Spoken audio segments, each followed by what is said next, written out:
Chief Justice David Omoke wants those who used public funds in promoting the BBI process to be compelled to refund the money to the government.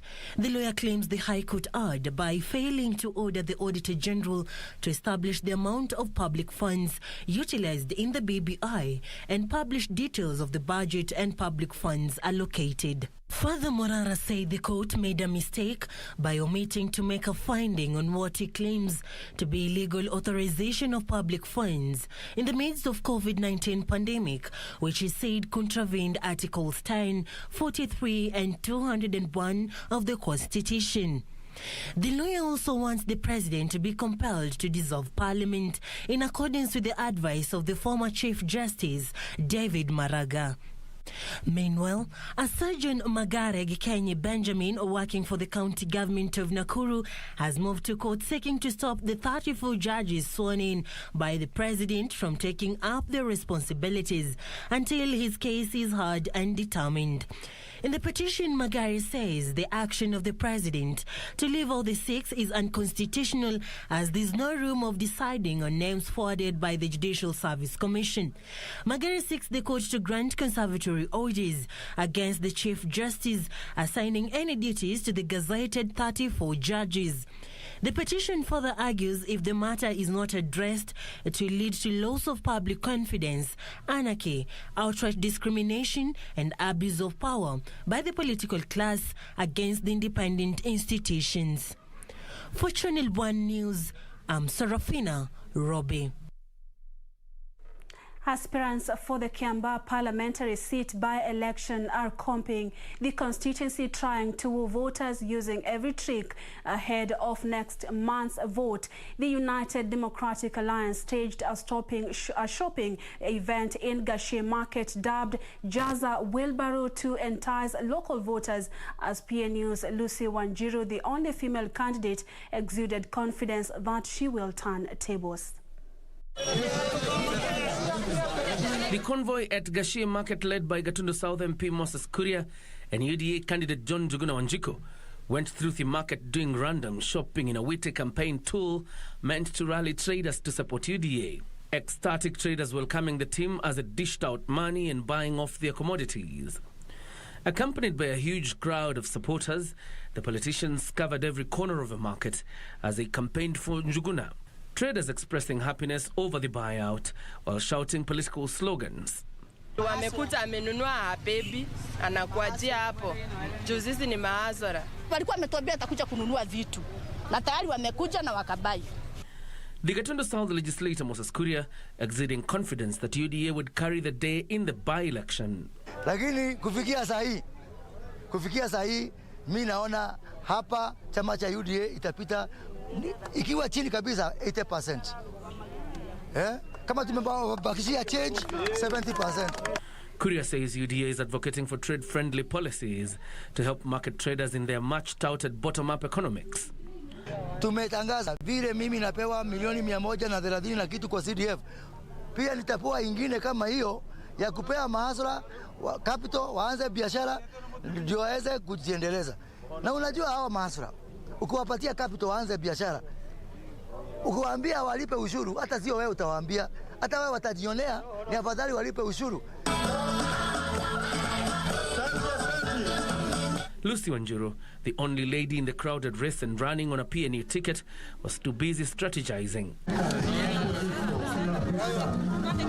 Wanjiru says she is the best candidate and is confident she will beat the other 5 candidates in the by-election slated for the 15th of July.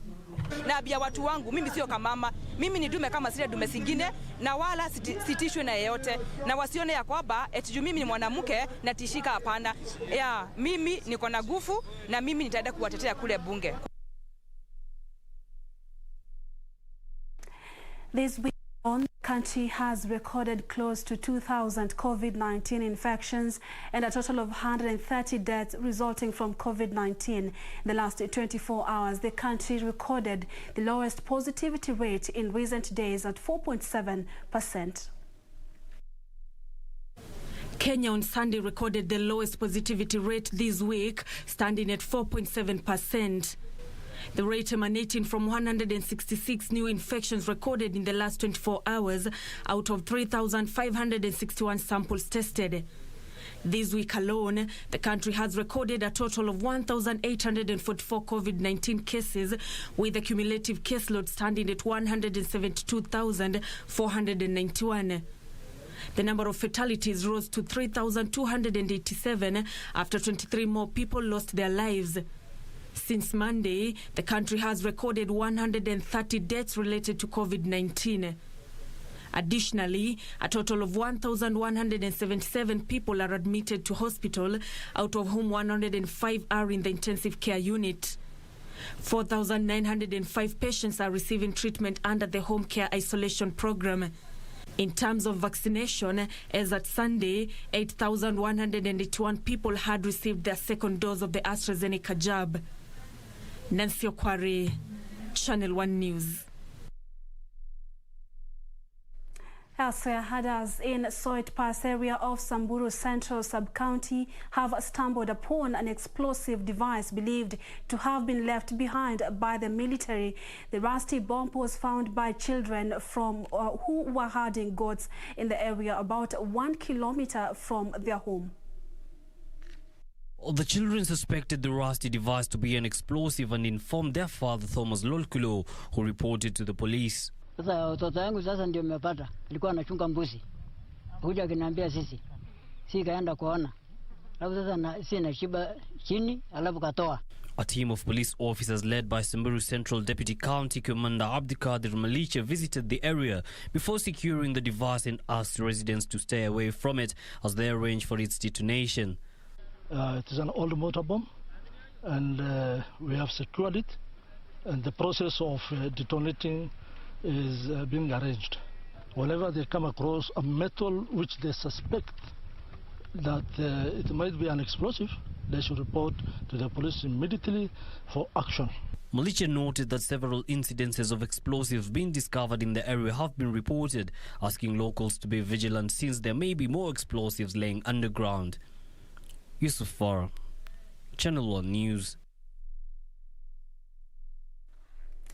And in Murang'a County, a train used to ferry petrol caught fire while in motion, causing panic among residents of two villages along the railway at Kiharu in Murang'a County. The firefighters from the county government were in time to put out the fire. Kenya Railway has since confirmed the fire on the empty cargo train that it was triggered by an electric fault. Panic gripped residents of Kabuta and Kadundu villages of Kiharu constituency after a train that was ferrying petrol caught fire, but firefighters from Murang'a County government immediately contained it. Tumepigia simu at around 9:30 tukaambiwa kuna moto ya railway. Tukaharakisha sasa ndio tumekuja tukapata engine ilikuwa na moshi.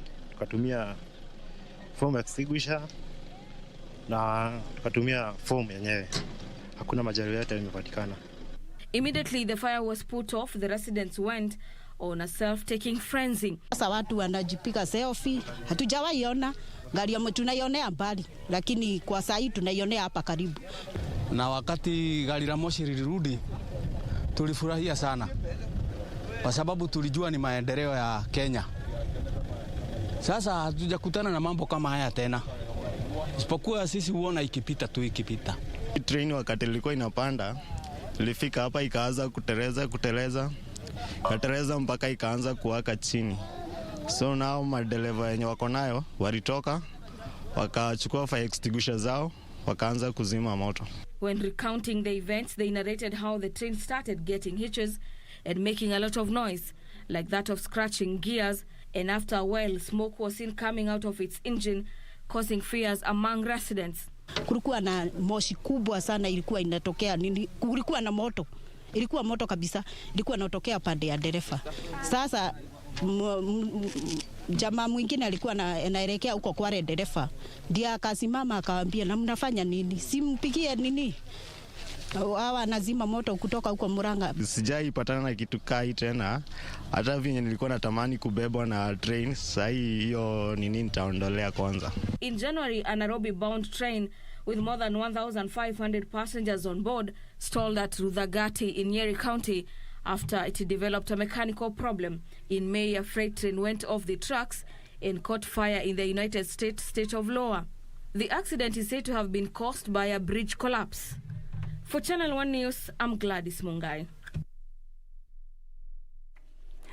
And lack of proper implementation of waste management policy and uncontrolled sand harvesting around Lake Victoria are major contributors to the lake pollution. Fishermen in Migori say pollution is leading to the death of fish, with environmentalists now asking Migori County government to manage waste in urban areas bordering the lake.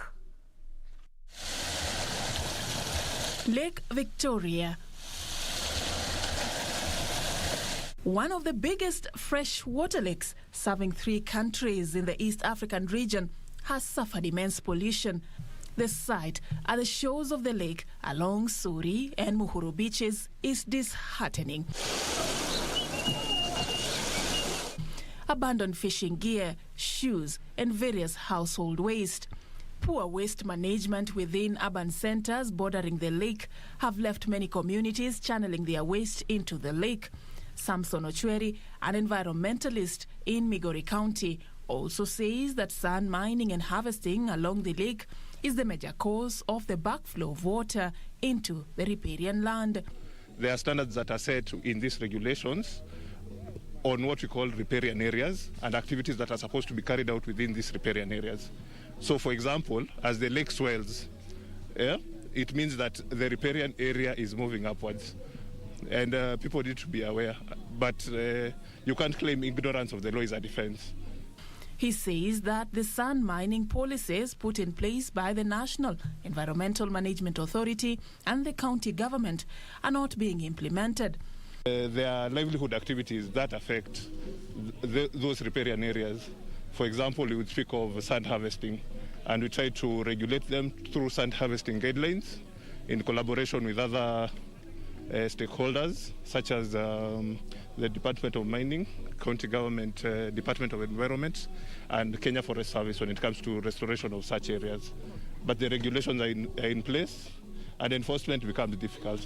Close to 3 beaches in Migori County are currently enveloped with a rapidly spreading aquatic weed that has made fishing activities along the region such a nightmare and provided a safer haven for crocodiles and hippos and other dangerous snake species. People are very much concerned because historically you will realize that if we don't attend to such a weed, it can easily block that beach permanently.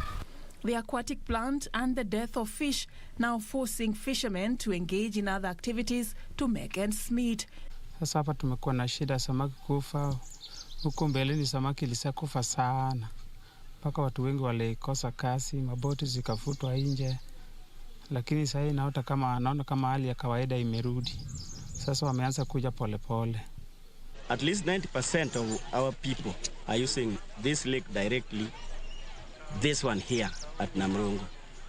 So the household use of water has been affected so much, such that we cannot use this money again. Migori County government passed the Waste Management Bill, which seeks to control waste management in the urban areas bordering the lakes. Migori County Environment CEC Rebecca Gatti says after passing the law, plans are underway to zone towns and municipal areas which will be managed by youth and women groups. And because now we have the bill that is addressing the issue of garbage collection, we will contract private garbage collectors, and I think in a span of a few months we will be having our garbage in Migori County properly controlled. Reporting for Channel 1 News, I'm Safin Aching Oma. Thank you, Safin, for that report. Philanthropic Kenyans have been urged to help those struggling with various ailments in society and cannot afford Medicare at these hard times. John Mature, the chairman of the Mature Waithaka Foundation, says many Kenyans have been condemned to suffering in silence after their livelihoods were wiped out by the coronavirus pandemic, making them unable to seek medication. Mature was speaking at Tinganga Catholic Dispensary during a free medical camp organized in collaboration with Overseas Friends of Bharatiya Janta Association. It was a relief for over 200 residents of Tinganga in Kiambu who were treated for various ailments in a free medical camp organized by the Mature Waithaka in collaboration with Overseas Friends of Bharatiya Janta Association. Majority of those benefiting from the camp had mainly eyesight problems. We are happy, very happy juu yake. Sasa nitakuwa nikiona, sikukuwa nikiona mbali, nitakuwa nikiona. Na nimesema asante kwake na Mungu ambariki. Sikuwa nasoma Biblia, lakini sasa nitakuwa nikisoma. Nilipata shida ya macho kitu 2001. Nimesaidika sasa. The project manager of the association, Surya Kant Chala, said that people in marginalized communities live with the pre-existing conditions and are unable to seek medical attention due to prohibitive cost, yet can be assisted. Can't read. Just our aim is doing the camp in every slum and inside the small village. Doctor team is here, specially doctor. He checked the eyes and given free of charge to reading glasses, and also doing the blood pressure and blood sugar. So just his people, sometimes it's sugar, but he don't know. Overseas Friends Bharatiya Janta Association. So we are also giving the sanitary pad, to the girls, young girls, and also giving the information about the menstrual hygiene and health, how they can assist themselves during that time. John Machua, chairman of the Machua Waithaka Foundation that organized the clinic, urged Kenyans and institutions who can help team up with him and assist the less fortunate, mainly the elderly who cannot access medical care due to their precarious financial situations. We are giving them recommendations on what to do first, and then we are giving them an appointment to come and see a doctor, which shall also be funded by the Museo Foundation. We've had many problems, and the COVID pandemic has exposed the problems of health. And many people have come to realize how important to be healthy is. So it is a long-term project, and we intend to have one every month. We are going to have another one in Kiambu in the month of July. Reporting for Channel 1 News, Amamboyo Tiende. Let's now take a break. We are coming back with more news coming up after this short commercial break. Do stay with us. Keep talking to us. Tell us where you tuned in from at Purity_Museo and at KBC Channel 1 News. See you shortly.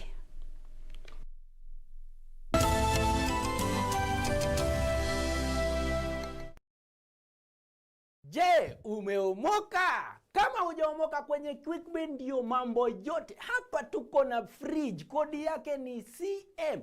Tuko na gas cooker, kodi yake ni CK. Tuko na TV, kodi yake ni TV. Tuko na simu aina ya Samsung ni SM, ama Oppo ni Oppo.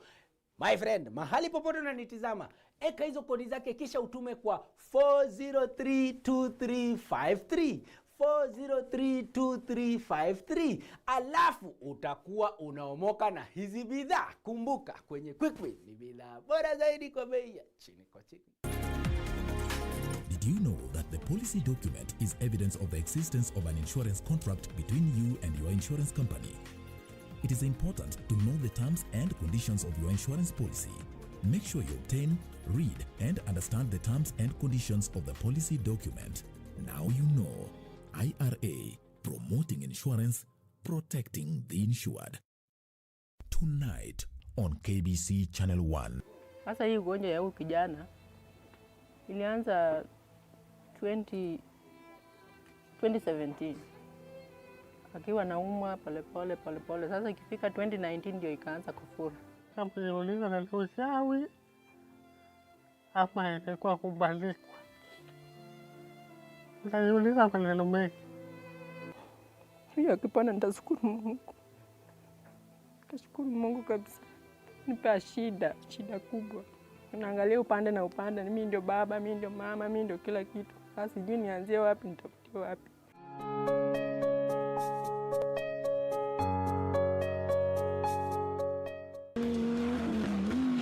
The greatest rally in the world is back in Kenya. Catch all the action of WRC Safari Rally live and exclusive on KBC Channel 1 from 24th to 27th June. See the world's best drivers navigate their machines on Kenya's rough terrain at breakneck speeds. Experience the thrills, adrenaline, drama and excitement as man and machine do battle. Don't miss out. WRC Safari Rally, live and exclusive on KBC Channel 1, your true sports partner.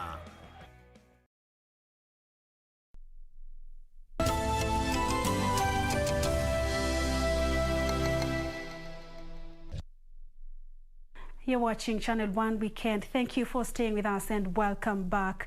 Over 300 pastoralists from Tana River County have benefited from training on livestock production and management courtesy of a non-governmental organization. The training focusing on equipping them with skills on construction of modern structures for their livestock. Initially, the families depended on traditional structures, a situation that exposed them to constant attacks by wild animals such as hyenas. This and more highlights in the County News Roundup. These are the structures that livestock keepers in Tana River have depended on for decades. The structures, mainly made from thorn branches, have proven ineffective in keeping their livestock safe from predators such as hyenas. Wakati wa usiku, watu wakishalala, ndio anakuja. Ukisikia mlio wa mbwa, kushatoka tayari. Sangine ameshavunja kizizi, akachukua, akaziharibu zile zingine, anachukua na jiraha, hapa anachukua anaenda nacho. Hii ndio shida kubwa zaidi alikuwa tuko nacho. Elsewhere, Taita Taveta Wildlife Conservancy Association has launched a 5-day operation to flush out illegal herders from their ranches. The association claims that thousands of unwanted cattle have been invading the conservancy, jeopardizing their operations. Mashamba yetu haya yana mpangilio, na endapo mtu yote anataka kuja kuchunga kwa shamba letu ama mashamba yetu, lazima kuwe na mkataba ambao pia lazima upitishwe na bodi.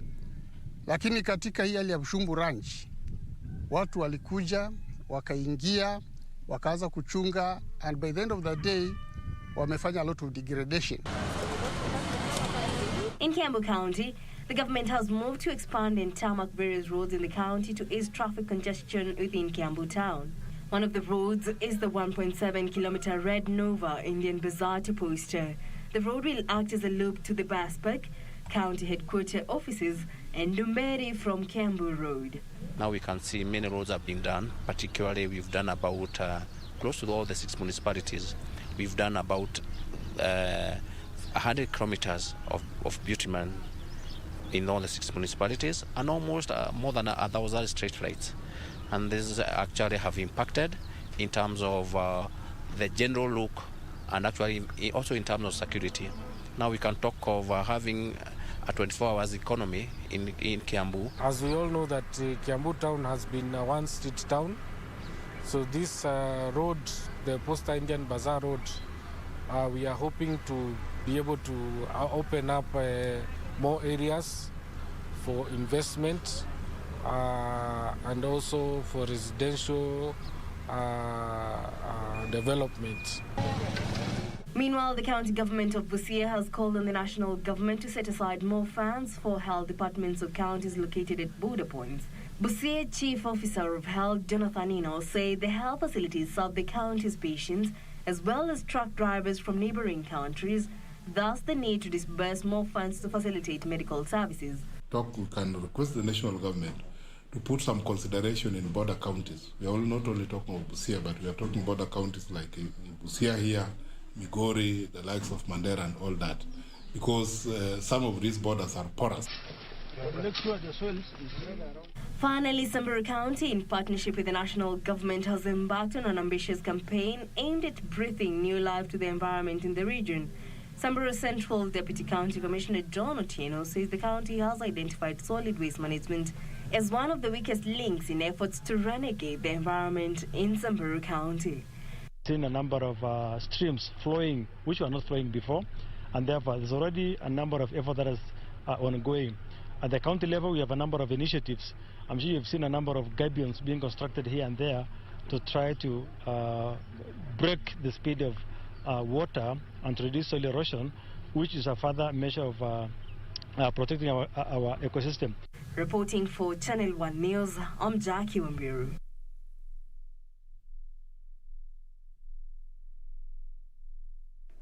And renowned Nigerian televangelist TB Joshua is dead. The 57-year-old founder of the Synagogue Church of All Nations died in Lagos Saturday evening shortly after a church engagement. TB Joshua's cause of death was not immediately disclosed, but family sources say autopsy on his remains will be performed in good time to confirm what killed the popular preacher. TB Joshua reigned for over 3 decades as a fiery preacher on television, using his platform to attract a large number of Christians from across the world. Elsewhere, thousands of people have marched through Budapest to protest against plans to open a Chinese university campus in the Hungarian capital. Opponents of the project say it will undercut the country's own higher education and increase influence of China's communist authorities. On Saturday, demonstrators opposing the plan marched through the city's streets to the parliament building. Meanwhile, El Salvador's president says he will make the Bitcoin cryptocurrency legal tender in the country. If his plan is backed by the Congress, the Central American country will be the first in the world to formally adopt the digital currency. It will be used alongside the US dollar, El Salvador's official currency. President Nayib Bukele says Bitcoin will make it easier for Salvadorans living abroad to send payments home. Beatrice Gatonyingetich, Channel 1 News.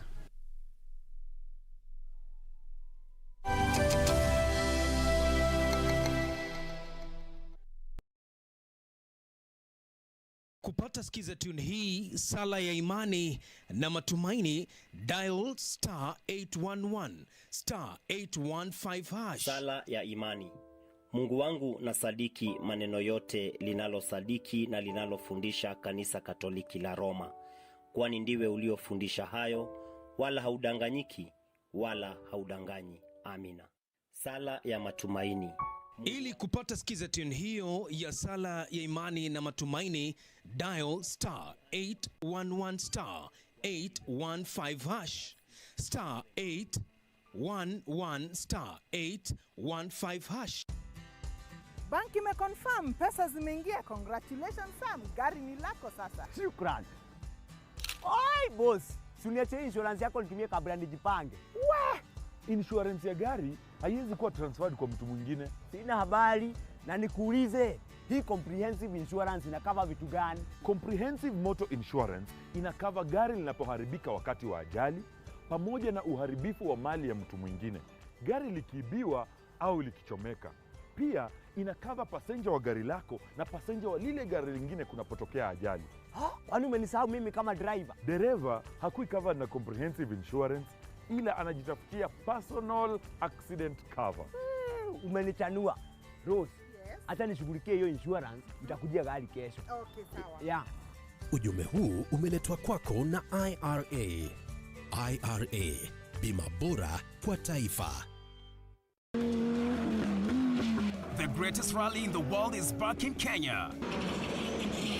Catch all the action of WRC Safari Rally live and exclusive on KBC Channel 1 from 24th to 27th June. See the world's best drivers navigate their machines on Kenya's rough terrain at breakneck speeds. Experience the thrills, adrenaline, drama and excitement as man and machine do battle.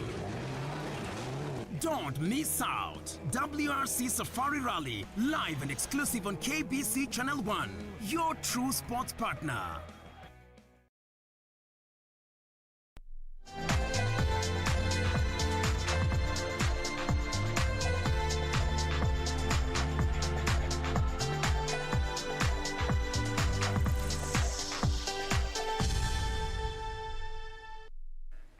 And it's now time for the sport, and Mercy Kipchumba and Victor Kipchirchir are the winners of the third edition of Eldoret City Marathon held on Sunday in Uasin Gishu County. Mercy Kipchumba edged clear in a last-minute sprint to win over the Judy Korir, who finished second, with Janet Jalal finishing third in women race. Kipchumba took control of in the fourth lap when she went into the lead and gained a commanding 100 meters advantage to the end, and Victor Kipchirchir emerged victorious in the men's race after clocking 2 hours 8 minutes and 56 seconds, with Leonard Dangat 2 hours 10 minutes and 49 seconds and Emmanuel Bor 2 hours 11 minutes and 10 seconds, finishing second and third respectively. Kipchirchir sliced close to 4 minutes from Kisorio's last record of 2 hours 12 minutes and 38 seconds. Winners of the third edition of the Eldoret City Marathon walked home with 3.5 million shillings prize money. Marathon lakini kumbe marathon isi tu kutrain tu ya kwanza nilianzia hapa Family Bank, nilienda Chembasusu lakini sikuwa naingia top 10, hizo zingine sikuwa naingia top 10. Family Bank tu niliingia namba 10.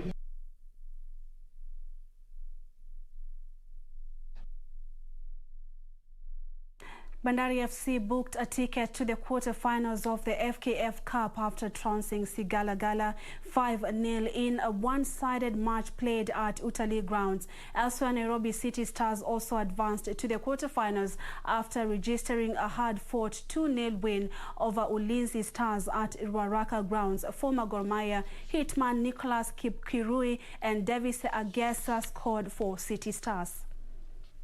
Kajiado North wakiwafunga kwa magoli 4-3, lakini kwa mara nyingine tena Bandari wanapata goli la 5 baada ya mchezaji husika akijifunga mwenyewe katika mchakato wa kuondoa uchafu langoni, Danson na Masaka, ikiwa ni kukosa kile tunachoita uzoefu katika malimwengu ya soka.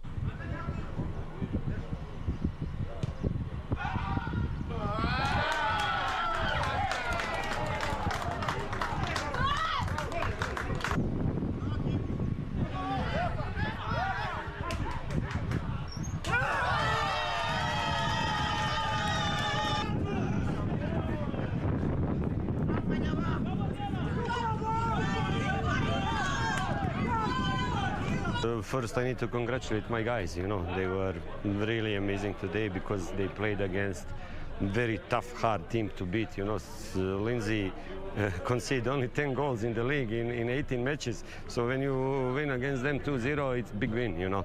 Especially if you know last match they won against Sofapaka away. So very, very tough, very hard team to beat, especially to score them 2 goals.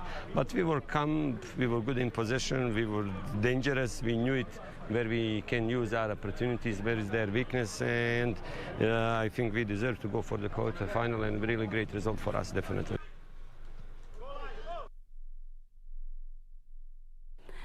Also, the WRC Safari Rally Greening Legacy campaign saw thousands of trees planted over the weekend at the Kasarani Super Special Stage. The project targets to plant 19 million trees in the next 3 years to mark the return of WRC in Kenya after a 19 years hiatus. Sports Cabinet Secretary Amina Mohamed says the Ministry of Sports is committed to the theme of ecosystem restoration by planting 19 million trees across the country through the WRC Safari Rally Greening Legacy Program. Principal Secretary in the Ministry of Sports, Joe Okudo, added that sport is a powerful tool to rally the world towards humanity's most important responsibility, ecosystem restoration. We are targeting to plant 19 million trees in 3 years. And we are doing 19 million trees to mark the 19 years WRC has been absent in Kenya. It's an opportunity for us to come together as a country, regardless of our tribes, our colors, or everything else that brings us together. And environment is the next thing that makes us one. 6,000 trees have been planted this year, and the target is to break the 1 million mark before the safari zooms off on June 24 outside the Kenyatta International Convention Center. The WRC Safari Rally Greening Legacy project was launched by Sports Cabinet Secretary Amina Mohamed and her environment counterpart Keriako Tobiko in Kakamega Forest, and targets to plant 90 million trees in the next 3 years. Karanja David for Channel 1 Sport. Kenya won a pair 2 doubles bronze medal at the Paralympic World Rowing Olympic qualifiers in Italy. Fought hard to bag bronze after Team Kenya registered mixed results in the previous events. In the PR2 mixed doubles course, the 2 Tokyo places on offer went to Sharon Nado and Gianfilippo Mirabile of Italy and Australian duo Catherine Rose and Simon Albury. Meanwhile, the remaining PR1 men's single sculls place for Tokyo went to Germany's Marcus Klemp.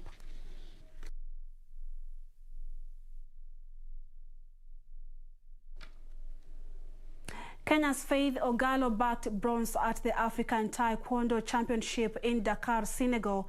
En route to the semi-finals, Ogalo humbled Niang Army of Senegal before losing to Kobe Sebar of Morocco, and the African Championship was not held last year owing to coronavirus pandemic, and this is the first edition of the event since 2018. This year's edition, besides offering continental titles, is an important turn-up event ahead of the Olympics for Tokyo-bound athletes.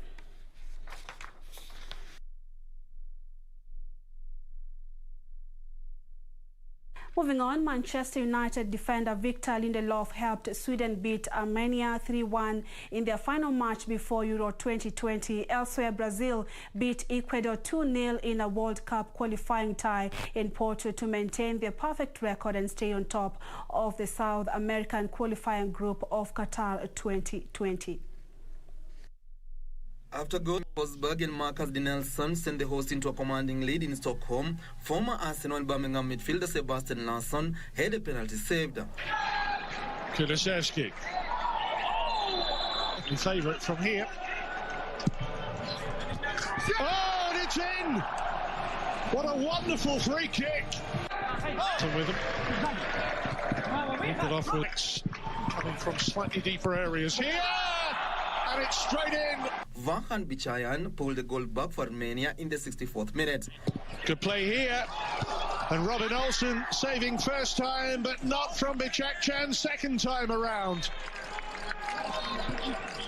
Armenia find a path through.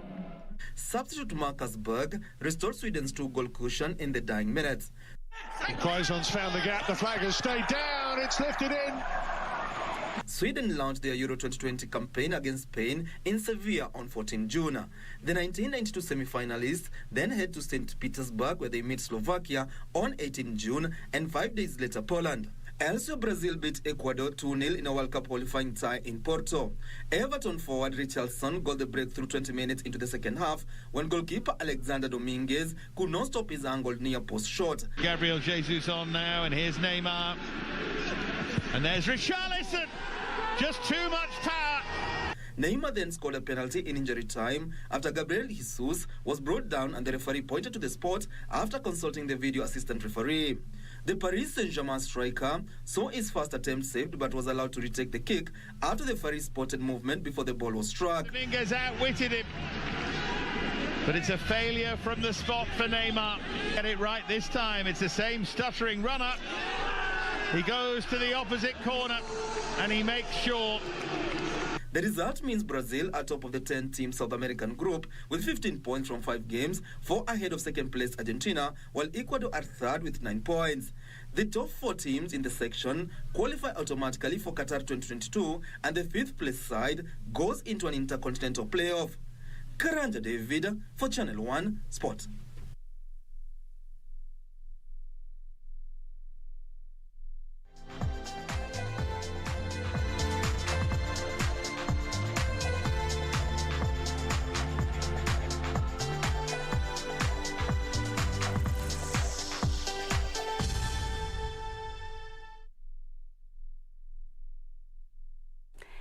And that's the sport for tonight. Thank you for tuning in. Up next is Family Matters. We speak about infertility. We tell you why it's on the rise among couples in Kenya and why the country is not headed in the right direction as far as addressing infertility is concerned. But most importantly, we tell you what causes infertility, what are some of the lifestyle decisions that are contributing to this.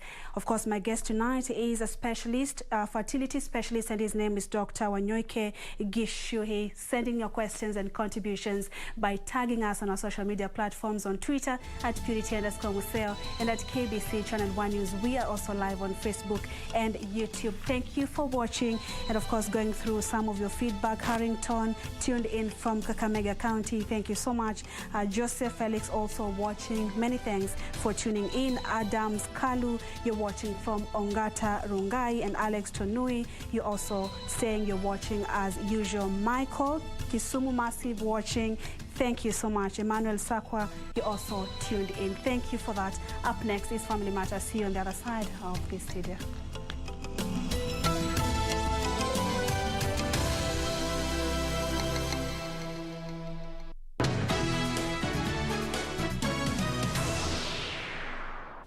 Good evening. Thank you so much for joining us on this episode of Family Matters. My name is Purity Museo. Now, when a couple begins a family, the expectations are they will start having children, and when these expectations is not met, then a lot of stress begin to creep into this family. Infertility can and has destroyed marriages. But does the fault lie with women only, or could there be a problem with men as well? Tonight on the show, we discuss about these issues. We tell you what infertility is, what are some of the causes, treatment options, and can it be prevented? Our expert tonight is Dr. Wanyoike Gishui, who is a fertility expert and is helping us with that conversation. Thank you so much, sir, for joining us, and welcome to Family Matters Show. Thank you. All right. And we are talking about something that is very common, especially among couples. But let's begin with what is normal. Tell us what happens before the baby is born. What normally happens is fertility. Most of the time it will start by the age. It starts actually with menstruation occurring. At the age of 12, 13, most girls will end up getting menstruation, and that triggers that actually the ovary is developed and is capable of producing eggs. Initially in the teens, the periods may become irregular. The ovulation does not always occur, the egg does not always come. But by the age of 17, 18 then becomes regular, and therefore ovulation occurs. The same applies to the boys actually. At the age of 12, 13, then seminalysis, the formation of sperms, occurs such that conception can occur. It rarely occurs, but has been documented to occur as early as the age of 8, 9 years. And then the fertility will continue, and it will pick up in the early 20s for both couples. That's when they're very fertile. When at the age of 24, 26, that's when the fertility is very, very good. And then when you reach the age of 35, fertility, especially in the female, it will start dropping down. And by the age of 40s, when you get 40, 41, 42, the drop is very significant. And by the age of 45, maybe only about 5% of the people will be able to conceive. So if there's regular sex, that's what you say, it's not automatic that if people have sex, pregnancy will occur. The probability is just about 25% in any particular menstrual cycle that actually pregnancy will occur. But with regular coitus, within 6 months, you'll find if people are staying together, 70% of the couples have gotten pregnant. And within 1 year, 90% are pregnant. And if the pregnancy does not occur with 1 year, especially that 10-15%, then we say actually they have a problem in conceiving. And by World Health Organization definition, infertility is described as failure to conceive after regular coitus for 1 year without any prevention by family planning. Yeah. You've started by explaining how age can alter the fertility of both. Is it only for female or male as well, the age? Let me start by saying that getting a baby is a couple. Yes. It will involve both man and the woman, and either of them can get affected. A man can get affected, female can get affected. When you go to the developed world, you find that actually man and female are affected with a 50-50%.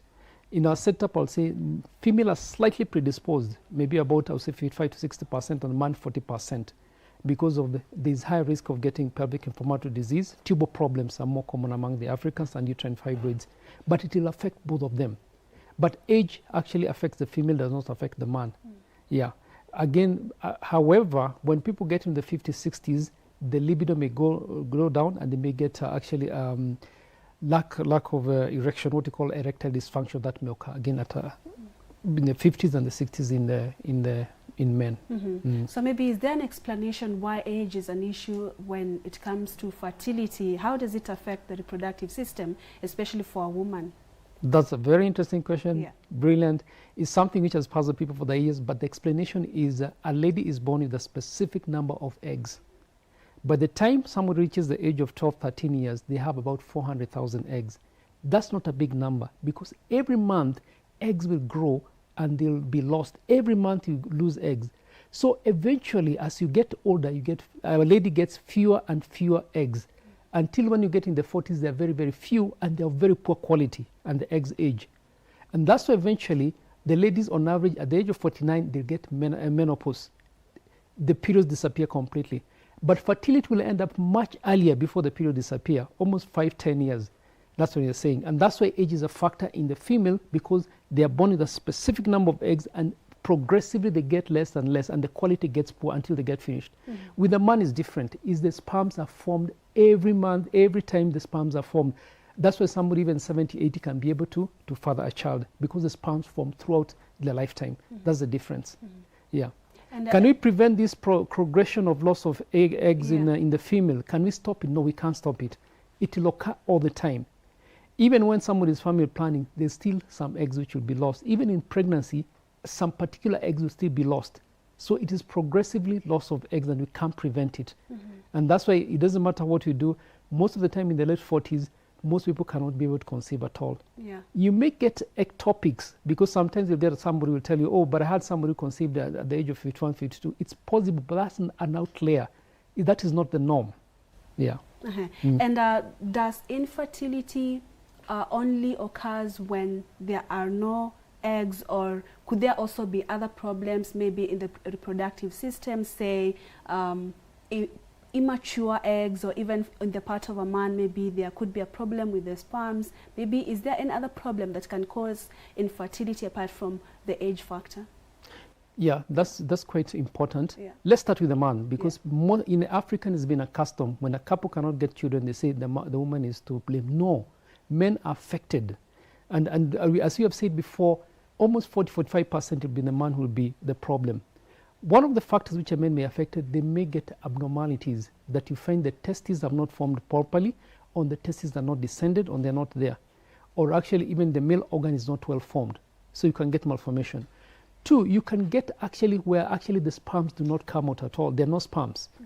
We normally say when people have sex and ejaculation occurs, 90% is fluid. So the fact that someone is able to have regular coitus and ejaculate does not mean there's sperms, because 90% is fluid. So you can get instances when there are no sperms at all. Somebody is born like that there are no sperms which are forming at all. Or the sperms are completely abnormal, because they must be normal. Or still, the sperms are not able to swim up. Because what happens when there is a natural sex, the sperms are deposited in the birth canal, and then they swim up into the womb to the fallopian tubes where the fertilization occurs.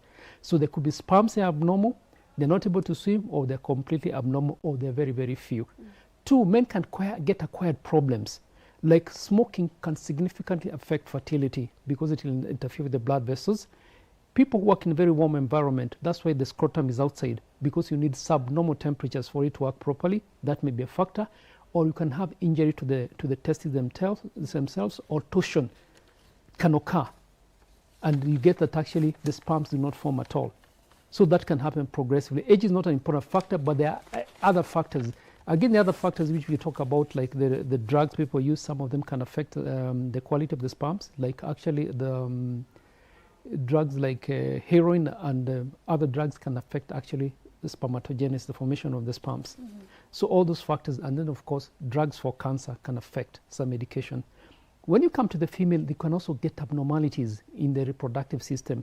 In rare cases, you may find that somebody doesn't have the uterus, doesn't have the fallopian tubes, or the ovaries are not there. So what you call congenital anomalies.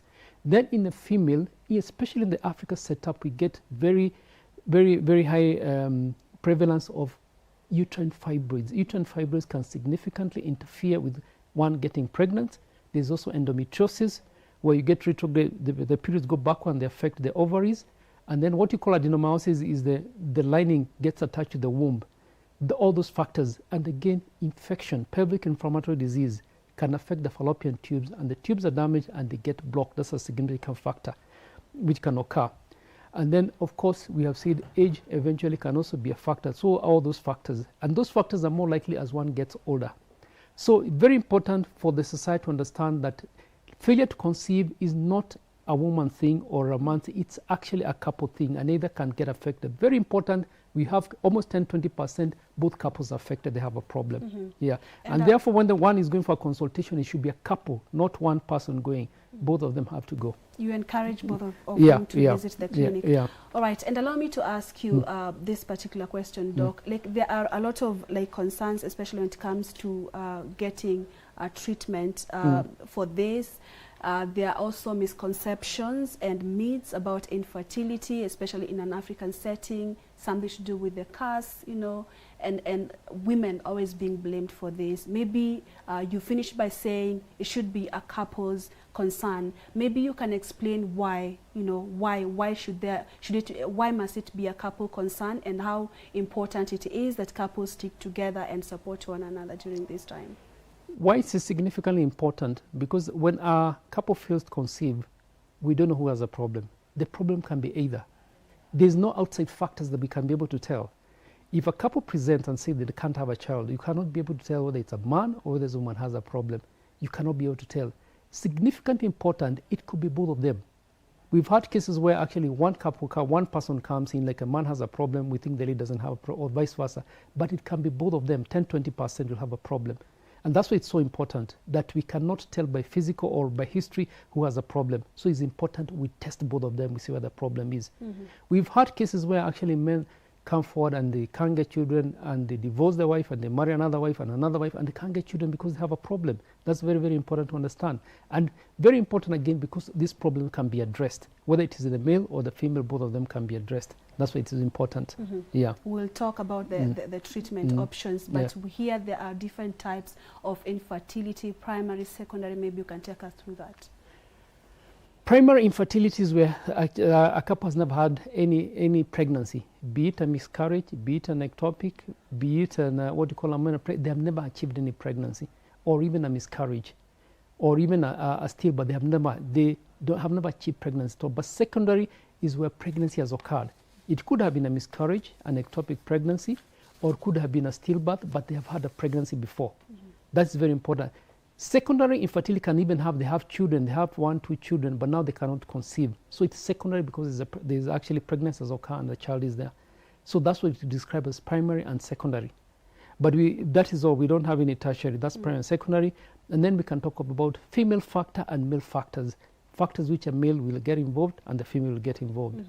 Okay. So, Doc, just take us through some of the, let's say, risk factors. I know you had mentioned them, but you can link this with maybe do we have the level, okay, we'll talk about the level of knowledge there is about infertility in the country, but the risk factors for infertility, maybe do we have predisposing factors? I know you had spoken about smoking, you had spoken about age, but do we have more for both? Yeah. One of the risk factors is casual sex because of the risk of sexual transmitted disease, both in the male and the female.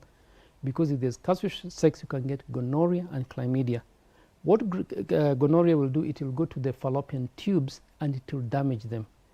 That's where actually, when normal fertilization occurs, when there's coitus, the sperms will swim up and the egg will come from the ovary and they'll meet in the fallopian tube.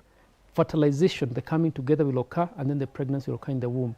So the tubes can get damaged by those infections, such that the sperm and the egg will never meet.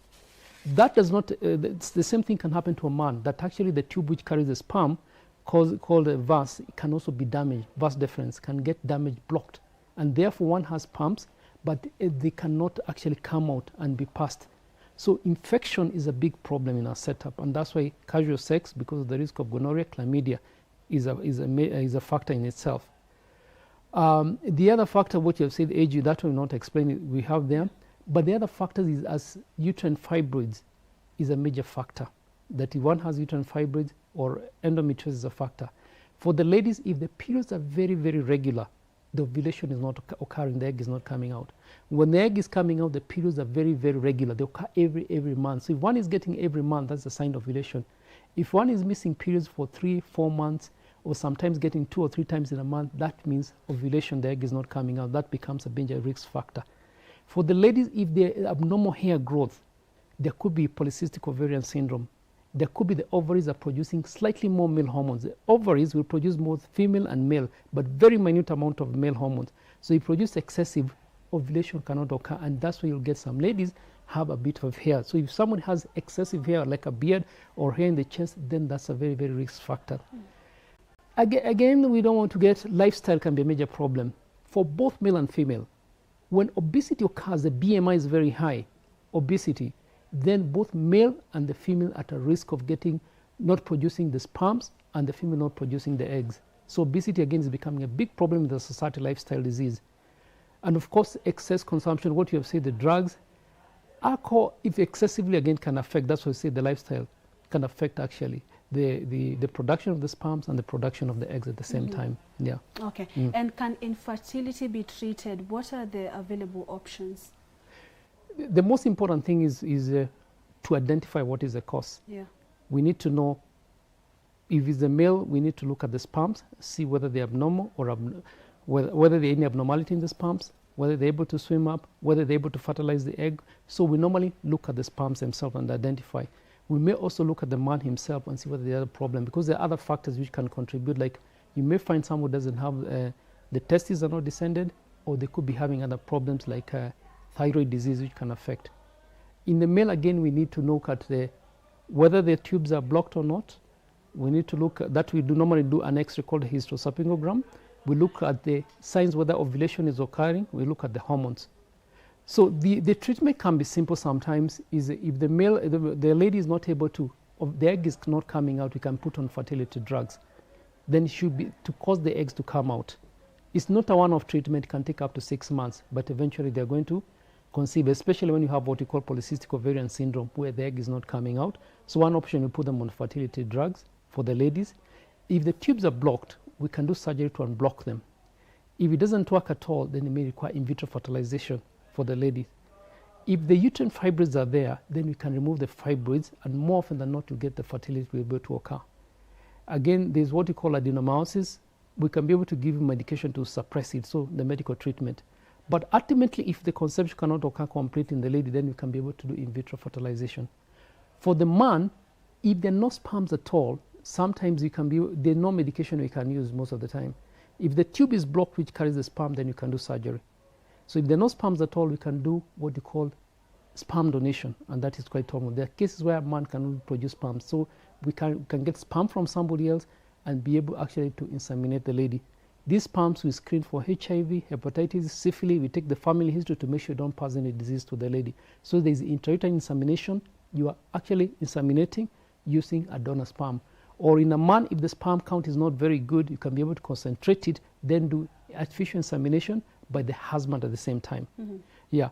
In extreme cases, again, you can have in vitro fertilization, IVF, where actually we can be able to go to the testes, cut the testes a bit and suck, you get a scattered egg and be able to do what you call ICSI, get one egg and inject into the oocyte outside the body.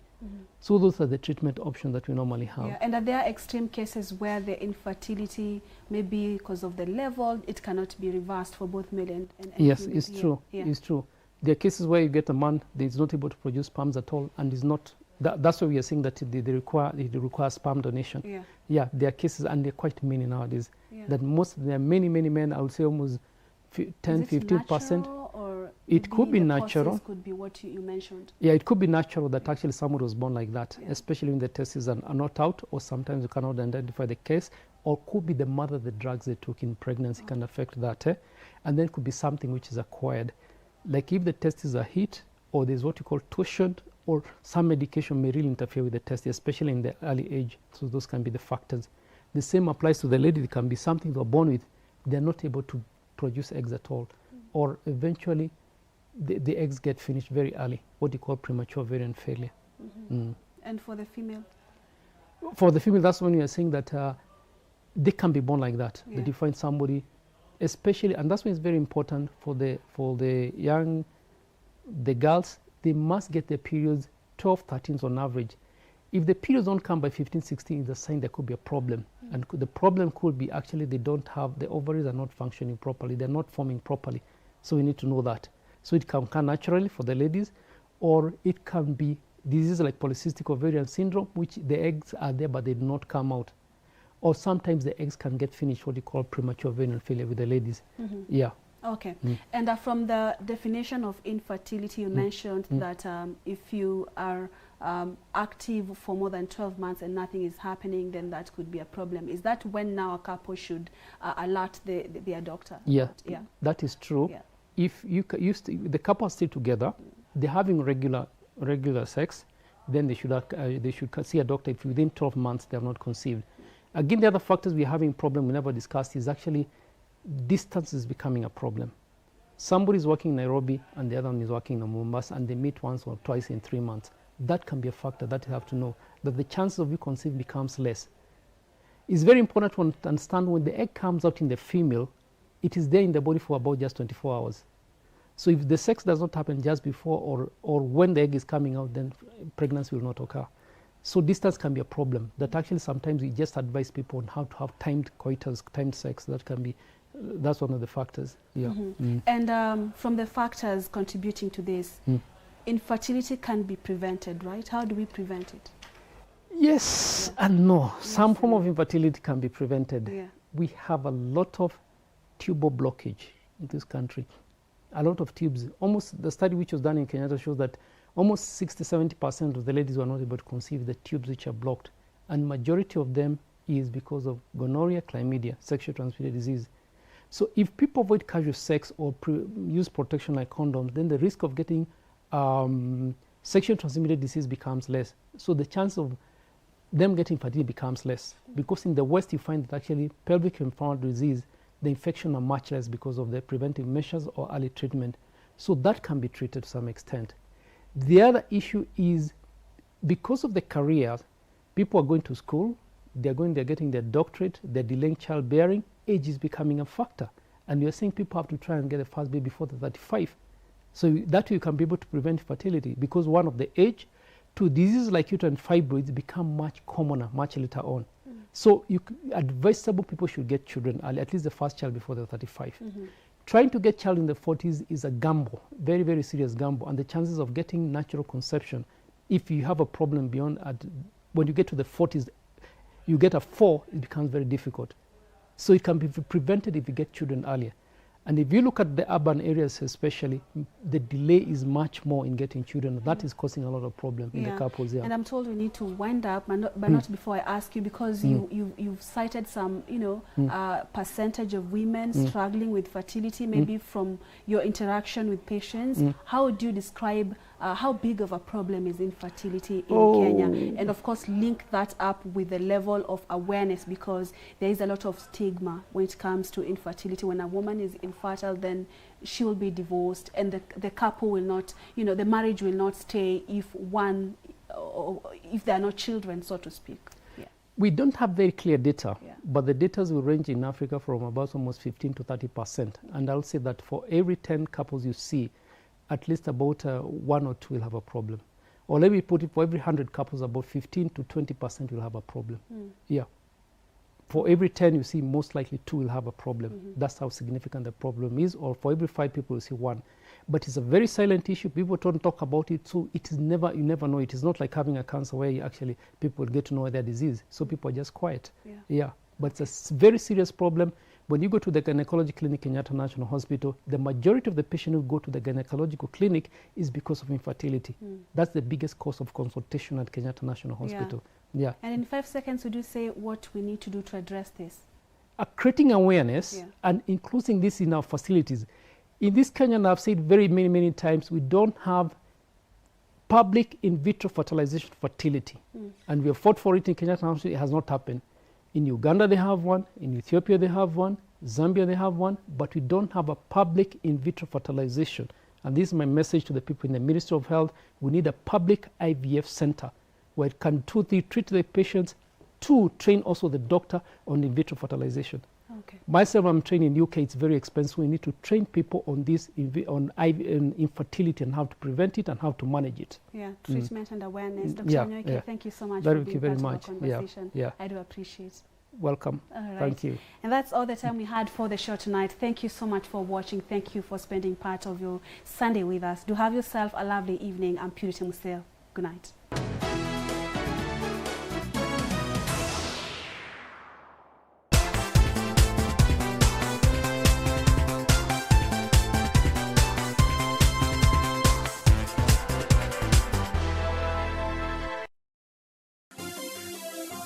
Vera Beauty College.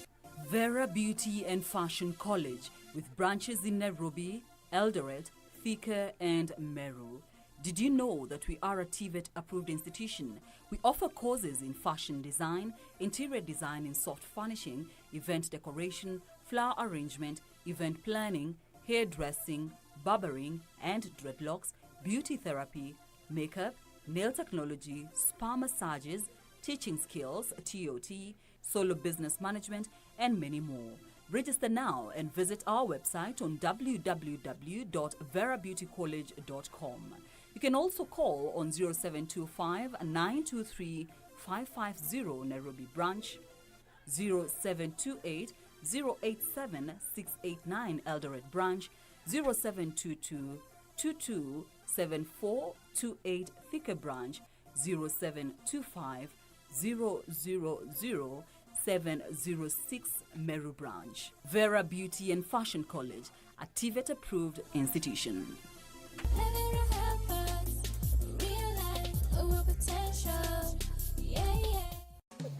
Boom, boom, boom. Yeah, greetings, Massive and crew. Welcome to the Big Bad Show. This is The Rave, where radio meets TV each and every Wednesday. Live on KBC Channel 1 and KBC Radio Taifa. You see me?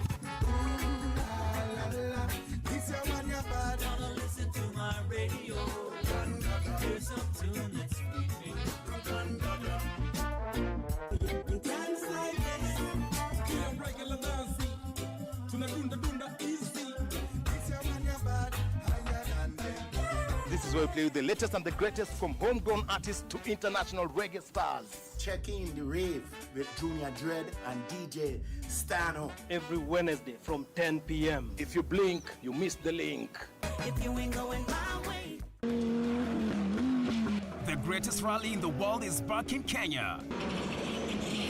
Catch all the action of WRC Safari Rally live and exclusive on KBC Channel 1 from 24th to 27th June. See the world's best drivers navigate their machines on Kenya's rough terrain at breakneck speeds. Experience the thrills, adrenaline, drama and excitement as man and machine do battle. Don't miss out. WRC Safari Rally, live and exclusive on KBC Channel 1, your true sports partner.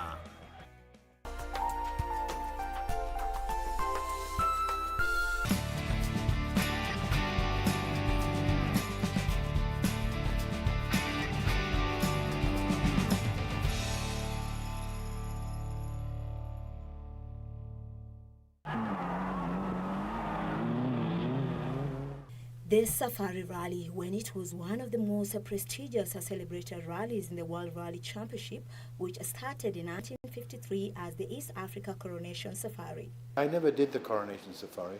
I'm old, but not quite that old. I'm only 70. My mother did the Coronation Safari, and way back in the 50s in a Morris Minor. And she drove in the Nissan team in the 60s. My father drove the big Ford Comets, which came from America in the 60s. He drove the Comets. And then my uncle, Morris Temple Borum, he drove in the Citroen team. And my stepfather drove in the Ford team, in the Ford Zephyrs. So everybody had driven for the teams. So you wonder why it's in the blood. And that is what inspired the budding Rob Collinger to excel in motorsports in line with his family's heritage. Well, I couldn't help it really, because my parents were in motorsport. My mother, my father, my stepfather, my cousin, my uncle, every single member of my family, which I think is a record actually, have entered and been in the Safari Rally from the old days of the Coronation Safari. Every one of my family have been in that event, including me. So, you know, when you're brought up in that atmosphere where, you know, you eat ugali every day, you carry on eating ugali every day. So that's how it is. And as a young boy, I was always interested in speed, and used to ride my bicycle like a madman. And I'm very competitive by nature, so it was patently obvious I was going to get involved with motorsport somewhere along the line in my life, because my whole family was into motorsport, and it was my passion. He followed suit to dominate the local rally scene and make it to the podium 17 times at, among others, the Rift 3000 Rally, Jamhuri Rally, Raymond Rally, Sanyo Kenya 2000, Coast and Nyanza rallies. We had some outstanding performances, but you know, the thing is, we were running as high as 4th overall in the Safari Rally, and at various junctures. But against the factory teams, it was very difficult there was no chance of winning it. As I say, from a local perspective, we used to win a tremendous number of rallies. I think in one year we won 11 rallies in 1 year. But that was on a local front, and we were, you know, we'd come down a peg because, okay, in those days only Preston had factory cars, and we used to beat him. And Shekhar Metro occasionally would come out and we would beat him. But from a local perspective, we were very successful.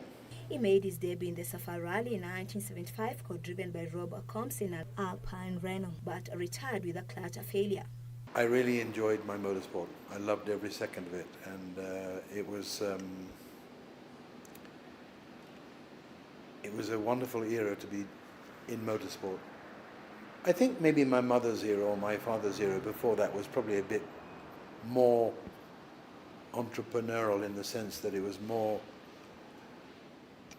an adventure. To the old Coronation Safari, you had to take standard cars. When I got involved in 1971, things had evolved dramatically.